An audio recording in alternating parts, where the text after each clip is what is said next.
E aí galera, meu nome é João Leal, eu estou aqui para na realidade dar algumas dicas para você para o Enem, certo? Principalmente em relação a quê? Em relação ao ambiente, certo? O primeiro assunto que nós vamos hoje trabalhar é a questão de eutrofização. O que é a eutrofização? A eutrofização, quando eu tenho o quê? Uma superpopulação, seja de cianobactéria, seja de algas, que causa aqui, primeiro, se for cianobactéria, mortalidade de peixe, porque a toxina é muito forte, leva à morte de peixe, leva à morte de outros animais.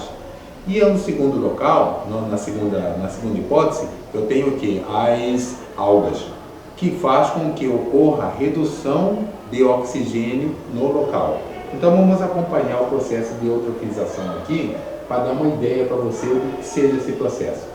Aqui eu tenho aqui, na realidade, um grande lago, e esse lago aqui, ele está eutrofizado. O que você pode observar? Quantidade de matéria orgânica que é jogada nesse lago faz com que ocorra aqui uma superpopulação de algas, nesse caso, levando o que? A mortandade de peixe. Qual a relação que eu estou fazendo aqui? A relação é quantidade de nitrogênio, quantidade de fósforo, que tende a aumentar no ambiente, causando uma super reprodução de algas, sendo acompanhada de morte dessas algas, porque não tem espaço para todo mundo, e com isso que aparecendo os decompositores para usar o oxigênio da água e diminuir esse oxigênio e ocorrer morte dos animais ali presentes. Então, o que acontece? Para se ter a eutrofização, eu preciso de ingredientes. Quais são? Nitrogênio e fósforo. Então, necessariamente, eu tenho que ter ingredientes como nitrogênio e fósforo para o quê? Para causar a eutrofização. A consequência da eutrofização. Então, vejam só, eu tenho a causa, excesso de nutrientes, que seja nitrogênio e fósforo. O excesso faz com que ocorra uma super reprodução de algas, que são, na realidade, fitoplâncton, que vai fazer com que aumente também a morte. Olha bem uma coisa interessante. Aumentou a quantidade de algas, está ligado diretamente com também mortalidade de algas, porque não tem espaço para todo mundo. Com isso ocorre o que? A decomposição aeróbica. Essa decomposição aeróbica consome o oxigênio local. Então, o que é necessário saber? Aumentou, eu tenho um excesso de nutriente, eu tenho aumento dos seres aeróbicos, ou seja, seres que consomem oxigênio, eu tenho aumento da DDO, que é a procura do oxigênio, e agora tenho como consequência a redução do oxigênio da água. Então é uma reação em cadeia. Excesso de nutrientes, nitrogênio e fósforo, está ligado diretamente com o aumento dos seres aeróbicos, ou seja, os decompositores aeróbicos, que levam ao aumento da DBO, que reduz o oxigênio da água. Então é um efeito que um vai levando a outro efeito. Então o que acontece? Eu tenho agora uma água com pouco oxigênio. Então o que vai sobrar? Morte. Por quê? Porque os animais não vão ter acesso a esse oxigênio. Vamos aqui observar o gráfico. Repare o seguinte, 2 pontos que eu quero que você memorize. Qual que é? Em preto está nutrientes. Repare que a quantidade de nutrientes está alta aqui. Mas eu quero que você olhe outra coisa. Em verde, oxigênio dissolvido. Olha aqui, em um eu tenho nutrientes, alto, nutriente, fósforo e nitrogênio. Beleza? E aqui embaixo, você nota em verde, olha aqui o que está acontecendo em verde, 2, oxigênio dissolvido. Pessoal, olha aqui, ó, 2 coisas interessantes. Aqui eu tenho o oxigênio, aqui em 2 eu tenho o oxigênio dissolvido, que diminuiu, e aqui eu tenho excesso de nutrientes. Então sempre ligue no gráfico isso. Ter excesso de nutrientes no lago é ter como consequência uma redução do oxigênio dissolvido. É isso que eu chamo de eutrofização. Olha aqui a eutrofização. Lagoa Rodrigo de Freitas. O que você está notando? Está notando que aqui eu já não tenho oxigênio disponível. Então aqui você está notando que o oxigênio não está sendo, não está tendo quantidade ideal do oxigênio para suprir a necessidade, principalmente dos animais como o peixe. Isso aqui é eutrofização. Pessoal, se você tem o seguinte, um lago E esse lago agora, você vai acompanhar a eutrofização. Repare um detalhe interessante. Aqui eu tenho o teor de oxigênio alto. Ótimo. O que vai acontecer no ponto 1, no ponto 2, no ponto 3, nessa região? Eu marquei o primeiro ponto. O oxigênio ainda estava constante. Na região 2, o oxigênio tendeu a diminuir. No 3, diminuiu mais. Isso é o quê? Eutrofização. Então você está acompanhando, sabe o quê? A quantidade do oxigênio na água. Eu demarquei 3 regiões. A primeira região, onde estava boa. A segunda, decresceu. A terceira, decresceu ainda mais. Então eu tenho o quê? Pouco oxigênio na região 3. Isso, possivelmente, seja o quê? A eutrofização. Como que nós poderemos comportar com um exercício gráfico da eutrofização? Se aquele que eu mostrei no primeiro te deu uma ideia, vamos olhar esse aqui, ó.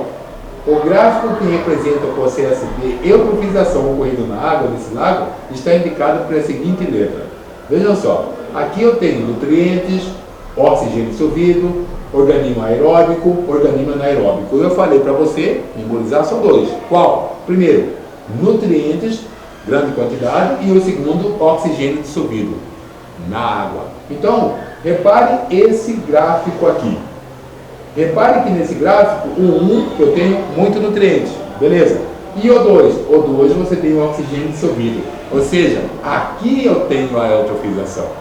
Este aqui é ideal para você ter uma ideia do que seja eutrofização. A quantidade do oxigênio diminui. Diminui na onde? Na água, certo?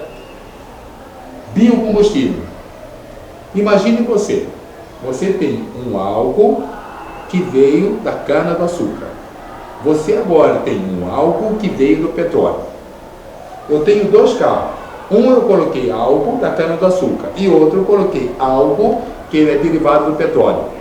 Os 2, como resultado, vai ter liberação do carbono do carro. O carbono do carro que usou o álcool da cana volta para a cana. O carbono que veio resultado da queima do álcool que veio da gasolina vai para o meio ambiente. Qual seria o ideal? Claro, seria o álcool proveniente do quê? Da cana. Por que o álcool proveniente da cana? Porque ele fecha o ciclo do carbono. O ciclo do carbono é fechado nesse momento. Tá vendo? Você tem um canavial. De lá você tirou o quê? Você tirou o álcool. O álcool você colocou no carro. O carro funcionou, liberou carbono. E esse carbono voltou para a plantação. Então esse carbono, ele não vai ser lançado na atmosfera. Então o álcool do combustível vai ser o quê? O álcool do combustível vai liberar carbono que vai para a planta. Ele não vai para o meio ambiente. O álcool que vem do petróleo vai para o carro e vai para o meio ambiente. Então isso vai contribuir para o aquecimento global. Então o biocombustível se refere a isso. É uma maneira que o homem encontrou para fechar o ciclo do carbono. Porque toda vez que você trabalha com os combustíveis fósseis, você está trabalhando com aquilo que era para estar guardado. O combustível fóssil era para estar guardado e o homem retirou ele para o quê? Para produzir a gasolina, para produzir o álcool proveniente do petróleo. Então era para continuar guardado. A matéria-prima está aqui. Eu tenho a cana. Essa cana aqui que produz álcool, que coloca no carro, que libera carbono, que vai para a cana. Eu tenho o fechamento do ciclo do carbono. Outro que eu acho interessante é o quê? A chuva seca de fertilizante. Tese 2010. Vejam só o que acontece. A queima da palha da cana. Vamos ver quantos prejuízos que ela pode causar no meio ambiente. Primeiro, liberação de óxido de nitrogênio e liberação mesmo até de amônio. O óxido de nitrogênio que você está vendo aqui, eu tenho vários óxidos de nitrogênio, ele vai participar do que? Da formação da chuva ácida.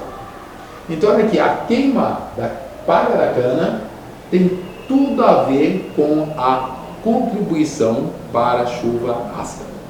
A contribuição para a chuva ácida é o que? O impacto ambiental. Sabe por quê? Porque com isso prejudica o quê? O enraizamento das plantas, torna o que? Os sais que são totalmente insolúveis em solúveis, que são absorvidos pela planta. A casca do ovo, ele fica quebradiço. Por quê? Porque perde cálcio e o embrião não consegue desenvolver. Então são esses impactos que vão acontecer devido ao que? A chuva ácida. E quem está contribuindo? Queima da palha da cana. Outro fator que eu acho interessante, com essa queima da palha, também há a formação de sais.